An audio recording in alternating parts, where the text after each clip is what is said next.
veterans organizations, Patrick. Thank you for your efforts and what you do for the veterans around the Philadelphia area.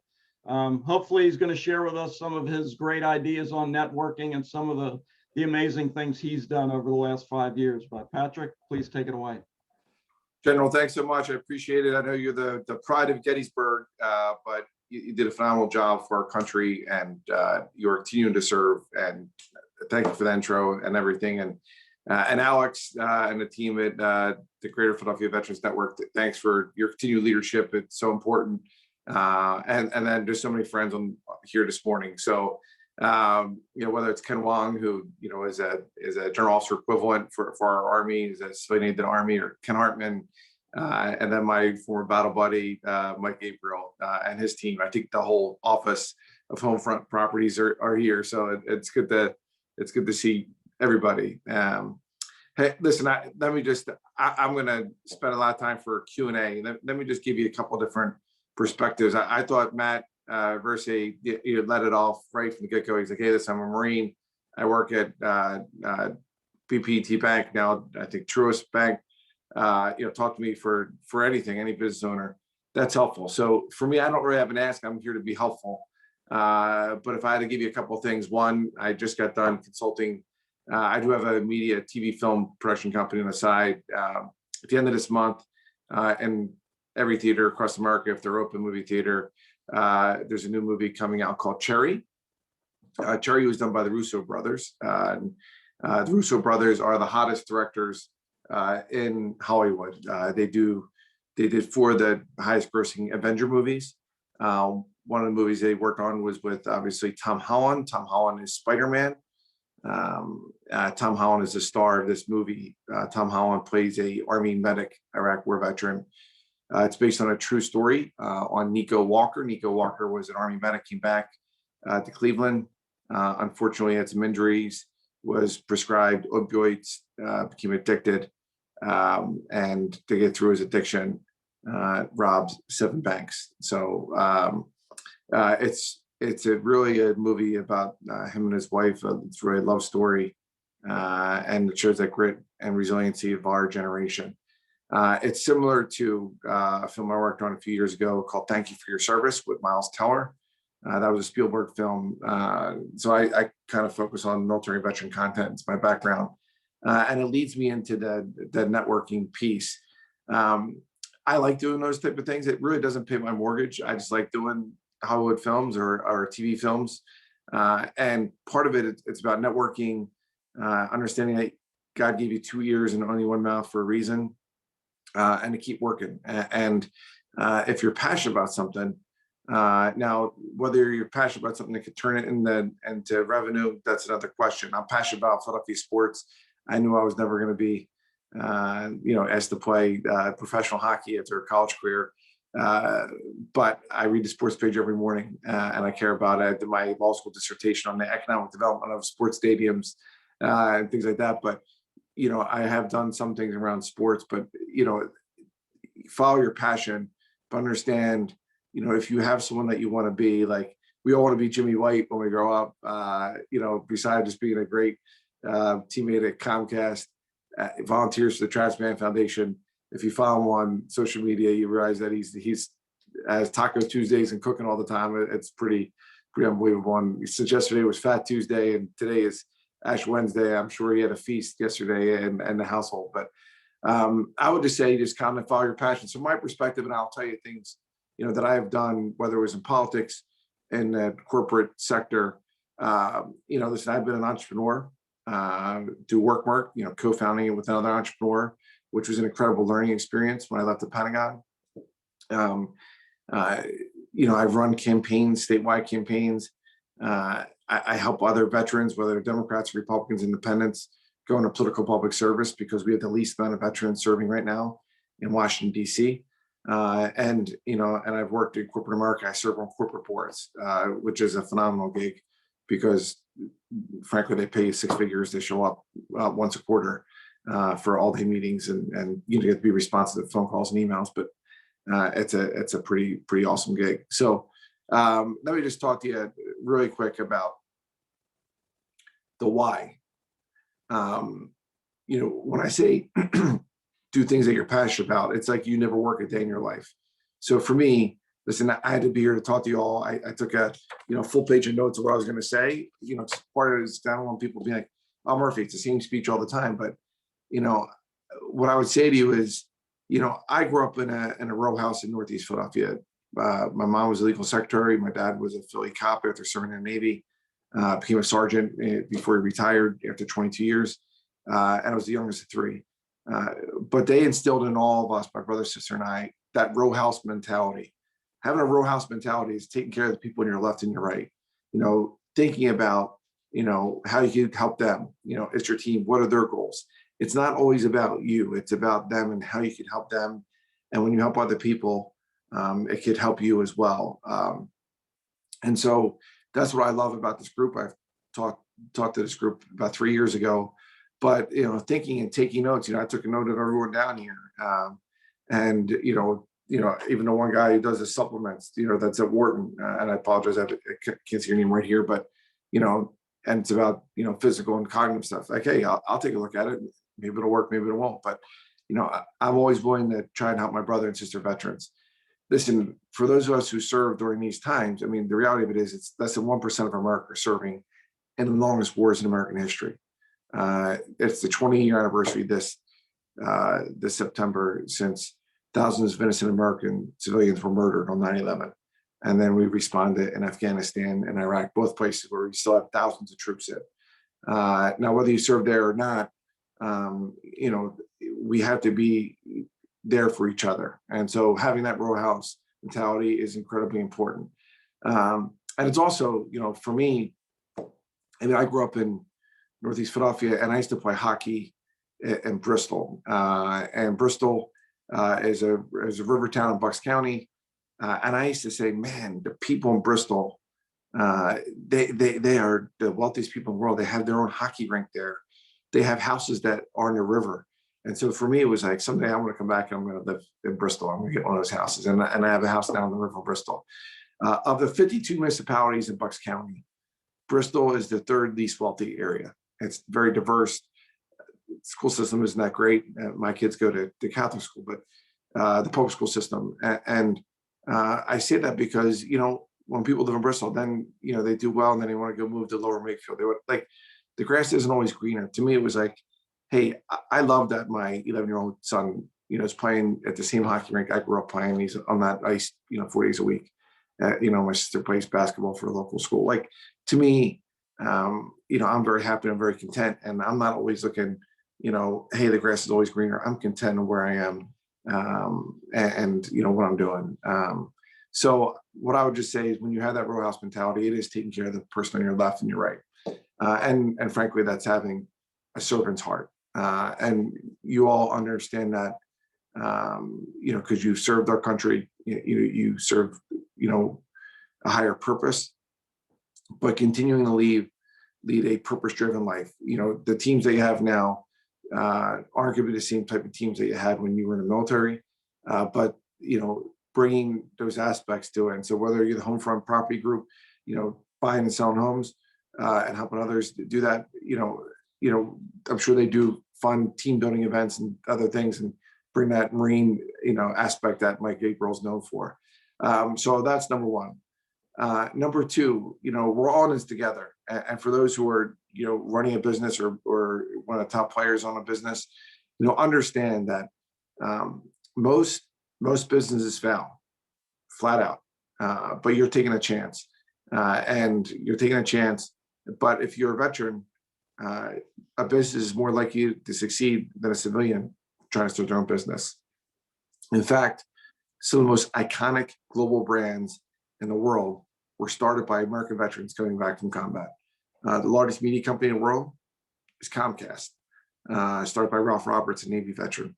The largest sports apparel company in the world is Nike, started by Phil Knight and Bill Bowerman, coming back.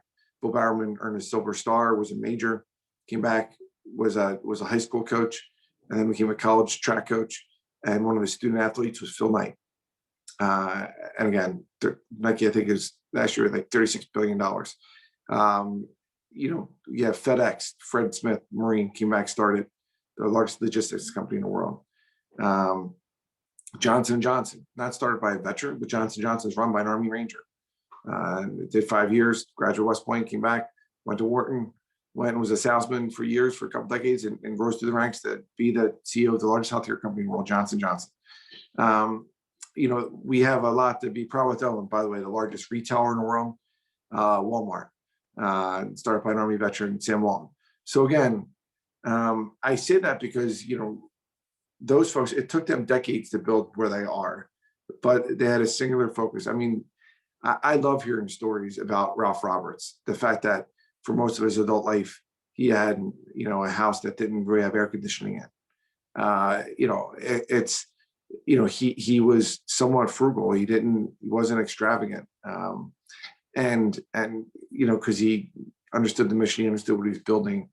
And then he was incredibly generous and philanthropic when in his later years. He passed away a couple of years ago. But, I just say to you, like, when you think about that, like, don't always say, I want this or I want that. And I know when I was an Army captain, when I was a cadet, we had this great Captain O'Donnell, who's now Fort Knox, Kentucky. And Captain O'Donnell used to tell us, whatever you do, you're going to get out. You're going to commission as lieutenant. You're going to make $27,500 a year. That is a lot of money. Do not go buy a new car, because, and then he walked us through, you leave a lot. Now, I'm not trying to tell you don't buy a new car, but what I am saying, to me, he's like, make sure that you're doing what's necessary, to save. I'm learning all the time. I spend a lot of time. I'm a social person. I spend a lot of time working out of a Barnes & Noble in Langmore. Well, I'll go and I'll read, or I'll go and do my work. I'll take phone calls there. I'm answering emails. It's a different, especially during the pandemic. It's 10 minutes from my house. I love being around other people, although I'm focused. So I'll put my earbuds in. I'm not talking to anybody, but just having other people around gives me an energy that I know helps me succeed. And I try and stop there for a few hours a day and knock out work. That's my little place. And I say that because, you got to be focused on where you want to be 5 or 10 years from now, or 20 years from now. So I know I appreciate Jimmy White said I want to be Patrick Murphy someday. Do you want to be, an elected, official? Do you want to be involved in politics? Okay, well, hey, Patrick Murphy won Congress at age 33. How did he do that? What I tell people, don't do what I did. Don't run for the U.S. Congress right away. Run for state rep, run for state senate. I was very, very lucky. And I can walk anybody through it if you care to, on how to do it. If you're passionate about it, if you really want to do it. For me, I won at 33, but when I was 21, I was the student body president of my college and a captain on a hockey team and an ROTC cadet. But to me, when I was at happy hour with my buddies in college, and a dike broke and there was flooding, and it was just back in 1995. And unfortunately, the flooding, we had a lot of rain, a lot of snowfall that winter. I was at King's College in Wilkes-Barre, Pennsylvania. I say that story because, we were happy hour, we came back.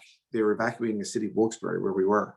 So, having a servant's heart, I was like, oh, well, listen, they're asking for, at that time, it's a different time. At that time, they're saying all able-bodied men, please go down by the river and sandbag. It's an emergency situation. So I was like, all right, hey. So I called the 2 assistant captains on the hockey team. I called the cadets and said, hey, call through the roster. We're gonna go down there. We're gonna go shovel. There's no press stories about it. It was something we did for a few hours at night. Little did I know that a couple months later, Bill Clinton would come. He was the president. This is in February 1996. It was actually now 25 years ago this week. And he came in and he helped, gave like $10 million to rebuild the dike, et cetera. And the president of school heard that students in the sandbagging effort. Again, there was no press articles about it. It was just the right thing to do. And I got a chance to introduce him. And then when I met him, having my parents in the audience, I was like, wow. And by the way, I wasn't even a Democrat. I was an independent, non-affiliated voter. And so, to me, it was like, wow. And then to me, I was like, all right, maybe someday, I could be a congressman. He ran for Congress, and it goes to my third point. It's have grit and resiliency. The military taught you it, but you got to practice it every day. Having grit and resiliency. I read books. It took me 10 years before I ever ran for office, even though I ran for Congress right away. But I read books. I read Bill Clinton's biography. I read all this stuff. Bill Clinton ran for Congress and lost his first time. Harry Reid, the new airport in Las Vegas is going to be the Harry Reid Airport. He was a Senate Majority Leader. He lost. President George Bush, he lost for Congress. Barack Obama, he ran for Congress, lost. Most folks, they either lose the first time or they lose down the line, and it's what you do. All those folks, when they lost, were back at it the next day. Harry Reid lost for Congress, and then he acted like he never lost before. I've lost for Congress. I lost my third reelection. And part of it's like, because I read their books, I read about Bill Clinton. When he ran for Congress, he lost, and he was at the next day thanking voters, shaking hands. Every time whether I won or lost, I was at train stations thanking voters the next day after campaigns, whether they voted for me or not. And part of that is learning about other people and implementing that in your own life. I mentioned to you about grit. And if you haven't read Angela Duckworth's book, I'm a huge fan. Anything she does, I try to read. I subscribe to her emails, etc. And she just did an event the other day with Adam Grant. Angela Duckworth, is a professor over at Wharton. She has a colleague, Adam Grant, who was a professor over there. They just did an event the other day about Adam Grant's new book. So I went and got Adam Grant's book. It's right next to me here. I'm going to read it at some point over the next month. And that's what I would say to you too. Be a lifelong learner. Hey, I'm going to read 12 books this year. Whatever the goal is, do it. I would also say, for me, having a servant's heart, it is about working hard. It's having that grit. And when you work hard, you make your own luck. But it's also about attracting great teams. I wouldn't have been in Congress if I didn't have folks that helped me and believed in me. And then when I was in Congress, because when I won by 0.6%, 1,518 votes we won by, over 4 million votes were cast. And a lot of folks said, hey, well, this guy was lucky, he's the youngest Democrat in the country. There's no way he'll win again, because I was like the third Democrat in 20 years. And again, this isn't a political speech, but, I hired great people. I hired people like Mike Gabriel. And I hired people like Mike Brown, who's at Villanova and has done a phenomenal job. And some great people. I hired, there was a kid from Scranton who worked in Fairmount, opened up a gym there. But he wanted to get involved in politics. He went to GW, George Washington. I hired him as an unpaid intern because Senator Casey's, at that time, Senator Casey was the state treasurer. He's running for the U.S. Senate at the same time I was. He didn't return his kid from Scranton's call. That kid is Tim Persico. So he worked for me as an unpaid intern. He did finance for us. Then he became finance director. Then he became campaign manager. He now has, of the 3 top political positions, people who are basically Army Rangers, the Navy SEALs of politics. 2 of them were on my team. One is Tim Persico, who lives in Kensington, but really he's the executive director of the DCCC, the Democratic Congressional Campaign Committee. And in the Senate side for Democrats, it's called the Democratic Senatorial Campaign Committee. These are the folks that recruit candidates to run for Congress and support the members of Congress as they run for re-election. So the person who runs the D-Trip, Tim Persico, the person who runs the DSCC is Scott Fairchild, who's actually my first campaign manager. So hiring good teams, having that grit and resiliency. And when you have grit and resiliency, it's not all peaches and cream, as Alan Harrison used to say. You have to make tough decisions when you lead teams. And it's making sure people have the right seat on the bus. My first campaign, you can read all the books you want, but good leadership when you see it. I unfortunately had to go through 3 campaign managers, so I had to let go of the first 2. I didn't like it. I don't like letting people go. It breaks my heart, but I'm always about, I'm going to work my ass off. No one's going to work harder than me. I demand excellence, and most importantly, I demand hard work. So that's just in a campaign. Work. That's a labor of love. Work in Conshohocken. It's the Winning Habits Company. We help teams use technology to create winning habits within their team. We push and pull information. It's our 3rd year anniversary, and next week I've been around. Most small businesses across the market don't make it for 3 years, but we have. I will tell you though, we went through 3 COOs. We're on our fourth now. And, you know, we've had to let people go. And part of it's making sure that people have the right seat on the bus. They can be highly qualified. They can be smart. They can be hardworking. But if they're not on the right seat on the bus, you're not setting them up for success. Excuse me. So, they're the three messages. One, having that row house mentality. Two, have confidence that as a Vetrepreneur, you can do great things, but you have to set goals 5, 10, and 20 years out and look at role models. Where were they, you know, when they were your age? And last but not least, continue to practice that grit and resiliency. So there you go. So if I had to give you one ask, one, if you want to build winning teams and develop winning habits for your team, check us out at WorkMark. 2, watch the movie Cherry with Tom Holland and the Russo brothers. Again, it's a good flick. It's not going to be like American Sniper. It's Tom Holland, and I know he's a heartthrob for younger folks like my daughter and stuff. But this is a dramatic film. It's going to win awards, and to be associated with something like that is pretty cool. And last but not least, you know, if I can be helpful, you know, please let me know. If you follow me on LinkedIn, Patrick J. Murphy, or social media, I would love for you to follow me on social media. I'm out there every day at Patrick Murphy, PA. I put my email in the chat box up there. It's patrick@patrickjmurphy.com. But with that, John, if it's all right, I'd love to do question and answer for the rest of the time. Thanks, Patrick. Does anybody have any questions for Patrick? Please raise your hand so that we're all not talking over each other and I can call on you. While you guys are thinking, I have one, Patrick, and since you opened the political door, I'm gonna, you know, it's kind of crazy times, not like anything that I've seen in my lifetime. And I know there's always a lot of kind of dichotomy on the two sides of the aisle, but it seems like it's much different than it's been in other decades. Do you see this settling down and us getting back to kind of focusing on what has made America America? I don't see it in an immediate term. I'm hopeful. I'm an optimist by nature, but John, I will tell you, you know, my story, and I talked, you know, clearly I'm a Democrat. I mentioned it, but you know, I voted for President Bush the first time when he was going against Al Gore. I wrote about it in my book. I vote for the person, not the party. And then when I served in Congress, you know, I thought I did what was right. So, you know, part of it is that I'm a big fan of veterans running for office because they tend to put the country first. You know, you have folks like John McCain and John F. Kennedy and Eisenhower who've really done what's necessary.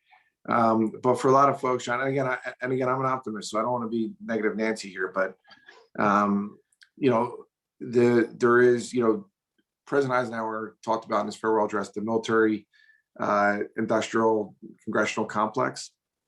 And part of what politics now it is, you know, you have media and social media, but especially MSNBC and Fox News and CNN, they are putting the loudest voices on there. They're about, it's a business for them. It's infotainment. So they want to put people in here. They want the controversy. It's, you know, for those in the press, it's if it bleeds, it leads. You know, they want that. I've created television shows, et cetera, through our production company. One, because I learned a lot about it. You know, people are like, man, how'd you get a show at 30 Rock in New York? Well, I started as an unpaid contributor, then I was a paid contributor. And then I got close to Rachel Maddow, and her executive director is like, hey, Patrick, get a sponsor for your show. They'll more likely give a green light to a show if there's already a sponsor. So I went and did that. Like, you know, now it didn't happen overnight, but I worked at it. So I just kept learning and asking questions and kind of being humble in the pursuit of, you know, trying to drive and have ambition. And I try and teach that to my kids, by the way. I just put the Kanye West song, unfortunately the song's called Gold Digger, but it's about ambition. It's about, you know, giving advice to a girl. It's like, hey, listen, that guy who couldn't afford a meal, he's back there, he grew up with sleeves, he's out there, you know, washing dishes, you know, next week's the fries. But, you know, it's, you know, I was proud that my kids, you know, Maggie Murphy and Jack were out there shoveling snow with me, you know, the other day. Now I gave them a couple of bucks and stuff like that, but I'm trying to show them, hey, that you can go and you're expected to work hard in our house. You have to earn it. You're not given an allowance. It's, you get a commission for when you make the bed every morning, for when you clear dishes, when you go and shovel snow and stuff like that. And again, I'm not trying to say I'm the parent of the year, but I read Dave Ramsey's book, and Dave Ramsey's book, Smart Kids, Smart Money. It teaches a lesson. I take notes on it, and I look at those notes every once in a while on the back of my calendar. So, as far as politics, I do think that President Joe Biden, again, this is a diverse group. I do think he generally cares about bipartisanship, about working across the aisle. And so I'm hopeful that way. I'd be a lot more hopeful though if some of those folks on this call and others, obtained elected office. And once you're there, you do what's right. Because as Jimmy White and the Travis Bannon Foundation say, what we say at West Point, character is how you are when no one's looking.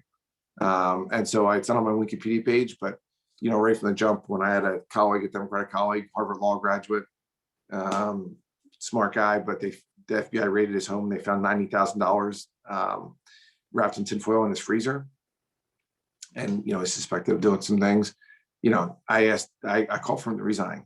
When the head of the Ways and Means Committee, the chairman was getting jammed up for taxes.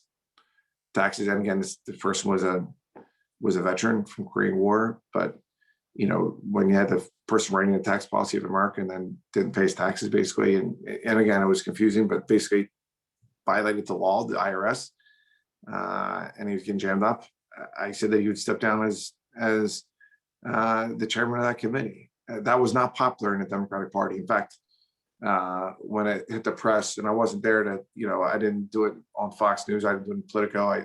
When I was asked a question by a hometown reporter, the Philadelphia Inquirer, I gave a straight answer and said shouldn't be chairman of the Ways and Means Committee. It was a story that broke.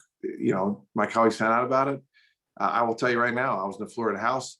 There was a couple hours between votes. A lot of members of Congress, they didn't have competitive districts. And again, John, I apologize. It's a long-winded answer to your question, but there's 220 media districts in the media markets. In the country.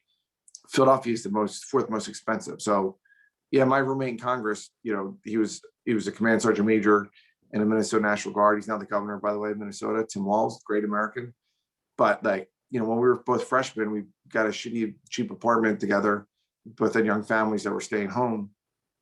But, the first week in Congress, they tell you about re-election. And for me, they were like, hey, Patrick, in the next 3 months, I know you don't know where the bathrooms are yet, but you got to raise $250,000. You got to do events. You got to drive it because you're in the Philadelphia community market.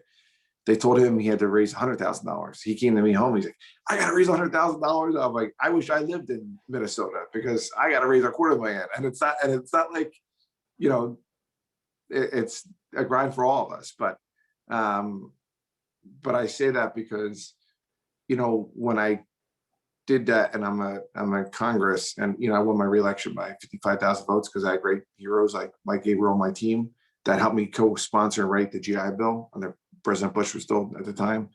By the way, there's 1.1 million people on the GI Bill right now in American colleges, including my goddaughter Katie Murphy, Penn State.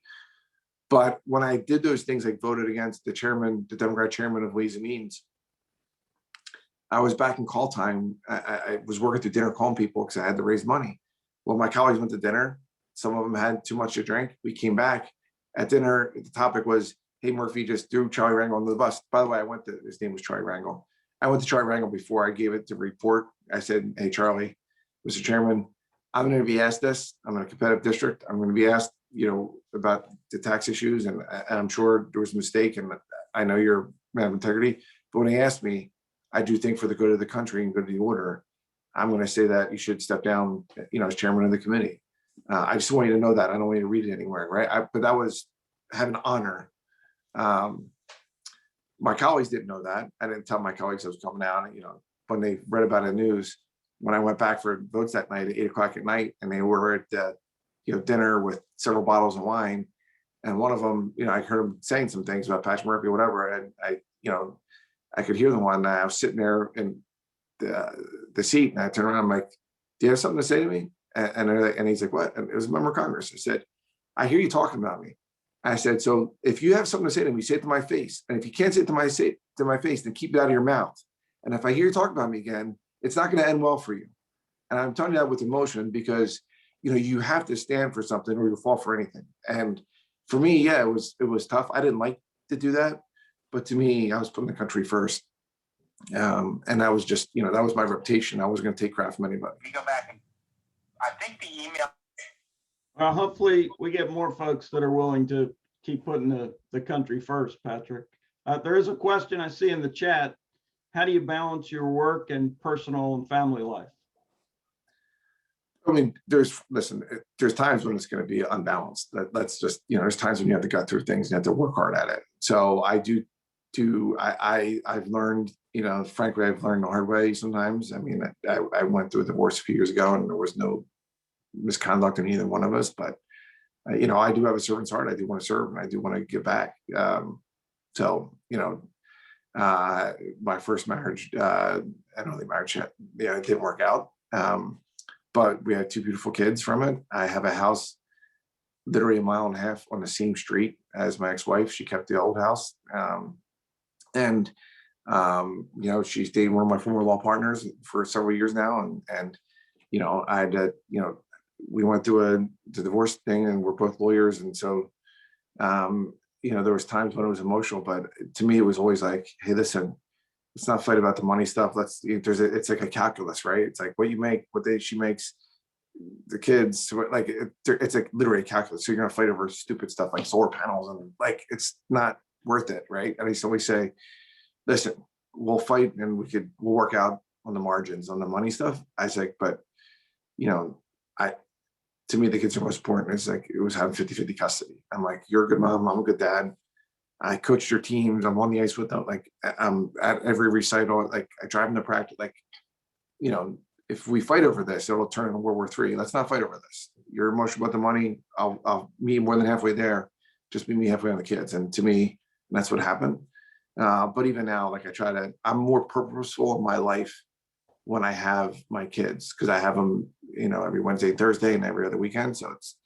And even when I don't have them, I didn't have them last weekend, but I, still waking up at 5:30 in the morning and taking them to Delaware County for a hockey game at 7 o'clock in the morning. Like that's just, it's hard to find the balance, but you make those moments count. And when I'm with them, I'm with them. I sometimes have to take calls, but when I take calls, I say, hey kids, I'm sorry. I gotta take this call. It's going to take 2 minutes. I apologize. I gotta answer it because, it's a client or it's something that you have to address. Ashley, any other questions? Yeah. Not in the chat at the moment, but if anybody wants to take themselves off of mute and ask a direct question, you're more than welcome to. Alex has one, it looks like. Patrick, first of all, thanks for joining us. And we've known each other for a number of years. And, our friend Gronsky always says, iron sharpens iron, right? So at the end of the day, when you come speak to our group, it's very invigorating of kind of telling your personal story of success and perseverance and how to kind of attack the hill, kind of your motto, right? Take the hill. So share with us if you can, maybe a little bit of a routine, because I think it helps to know, when you're winning, it's kind of like all the losses you don't talk about, but you see the wins, right? So, and also a good routine in a day and a week to share with everybody, because everybody's been beat up through life. Like you said, you have personal life challenges. Some people have a hard time getting pregnant. We all have that. As we get out of the service, we got other life challenges. So how do you get up in the morning, make your bed, like Admiral McCraven says, and also attack the hill with kind of being very focused? Share with us kind of some routines that's really good. Yeah, I mean, for me, it is. I mean, I read his book too. I mean, I did anyway, but I make my bed every day. But I set a goal that I work out at least 5 days a week of the 7 for at least 30 minutes. And part of that is, hey, listen, I'm on TV. I got to look good. I got to look like a leader. And I would say to you, like, it's important to do that. And whatever time of day works for you. For me, it's easier to do it in the morning where I just knock it out first thing. So now for me, it's Lent. So I knew I'm going to work out later today because I'm going to be starving and I can only eat one meal a day. So to me, I knew I was going to do it at like 4 o'clock range, right? Before I give my kids dinner. So today was a little different. So I didn't work out early this morning, but I try to run 3 days a week. It's part of the 30 minutes. When you work out, some people have this thing that it's like an ego thing or it's selfish. It's like an airplane. It's you got to put your gas mask on first or your air on first. Like you got to put before you take care of other people. And so I would say it's important for your mental resiliency as well. And it does give you that sense of accomplishment. I know when I don't work out for 2 days in a row, I feel a little off. So to me, that's important, but I also always learning. I would say as far as a routine, I read the paper every day and I work out every day. And I try to do it before I really start tackling my work. That doesn't mean I don't look at texts or emails right away, but like you have to make time. I'd also say for me, and again, I have a dual degree in psychology and human resources. I actually keep a book. I have an electronic calendar, but every day I have the monthly thing. I have one of those monthly, weekly calendars. So I have each day, and then I have the monthly thing. So I can have an overview. Okay, like for me this week, it was like, man, I got 4 days, and Tuesday, Wednesday is really tough. Like, I was up until like 10:30 last night, working throughout, but again, my Mondays and Tuesdays are when I don't have my kids. So I got them out and I work my ass off and I work late. And then Wednesday, Thursday, it's not like I'm bonbons all day, but like I try to knock it off with work around 6. So I'm, driving to dance and hockey and picking them up and getting them fed and all that stuff. So for me, it's purposeful and mindful when you write stuff down. So every morning I either have my schedule written down. Again, I have an electronic calendar, so my team knows where I am, but I write down, okay, what's my schedule? And then I do WMI, what's most important? What are 2 or 3 things every day I got to get done? And sometimes I write stuff on there that I know I don't want to do. Taxes, I hate doing taxes. I hate doing paperwork. I hate it. I hate doing invoices, but like I write down like, hey, got to do this. What's most important? I got to knock it out today. WMI. No, I appreciate that. I think it's important, when people see success, they always wonder how it happens. And there's so many different mathematical equations behind it about determination, grit, row house mentality, as they kind of you shared, and the staying focused and how distracted we are in the world today more than ever. And kind of you sharing about how to stay focused on the important WMI. So that is really good, because for all the business leaders in this group, it's important to understand if you're going to drive your own success, it's really going to be about time management as well as your determination. And it's important when you're being pulled in a million direction. Pat, you have any closing statements for everybody? Any closing remarks for the group? I know we're heading around 9 o'clock right now. Yeah, no, I just say, listen, I'm here to be helpful to all of you. We're a family with the 9/11 generation. So I'm here to be helpful. I do life hacks all the time. So, I mean, I could sit here and give you my little life hacks, like things like I learned, CrossFit was one of my clients, they paid me to, and Spartan Race, they're another one of my clients, because I helped both of them with TV and film stuff. And I did both of them, but I will tell you little things like when I drink coffee in the morning, I take it black now. You know why? Because it's another 20 calories in my coffee, and the sugar and stuff. Like I realize how bad sugar is. Anything, I have a saying, 5 and below, good to go. Over 5 grams of sugar in it, probably shouldn't be eating it, put in your body. Why is that? Because I can't spend 2 hours in the gym. I can't even spend an hour in the gym. I get in and get out, for 30 minutes a day, and I'm there and I'm doing high intensity, or if I'm running, or like, to me, it's like, you just got to knock it out, because I know if, President Biden asked me to go run the army again or something, right? I got to go out there with the troops and I got to keep up with them. I can't be like, wow, I'm a secretary. Like, I know most secretaries in history don't work out with troops, but you know what? You want to connect with the million soldiers you're leading, you better get out there with them in the cold, in the dirt, in the mud, just so they know you're in there with them. And so and then that's when you talk to them. That's when you see really what's going on. It's not some formal, aesthetic brief, but I would say 20% of what you put in your body is liquid. So if you're drinking iced tea, if you're drinking stuff, get yourself why you drink more water, take your coffee black, or your tea, work out, live a purpose-driven life. Then you'll feel like you're never working a day in your life. I'm Catholic and I'm practicing, but everyone's different. But to me, that's important part of my spiritual life. And then I think it's still what I earlier said, the last piece of advice, and that's, have a servant's heart, be there to help other people. When you're serving others, you find purpose in your life. And I think that's what a lot of veterans grapple with. And that's how they fall through the cracks, but we have to make sure that we leave no one behind and be there for each other. So with that, I'll conclude and just say thanks, everybody. I love spending time with you this morning. I wish you all the best. And I genuinely mean that. Like, you know, when I'm thinking, man, if I know someone who needs to sell a house, whatever, I'm calling Mike Gabriel. I give them their number, you know, that stuff. And where, hey, you know, whatever it is, it might down early on. I wrote down a note, like any company looking to sell that's 500,000 and $1 million of revenue, like, you know, be purposeful. You know, people are talking and you're giving your time 90 minutes a day to be here with us. Write notes down on other people and what they're doing and how I can help them think about it. So with that, I'll conclude. Apologize for going a couple of minutes over. No, it's all good. It's all good. A round of applause for Patrick, even though we're not in person. I want to say thank you, Patrick, for words.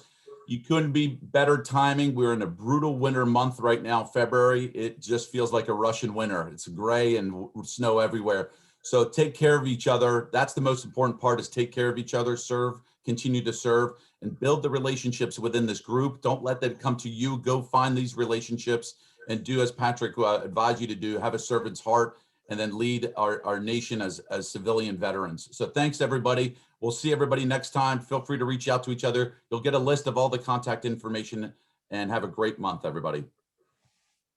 Take care.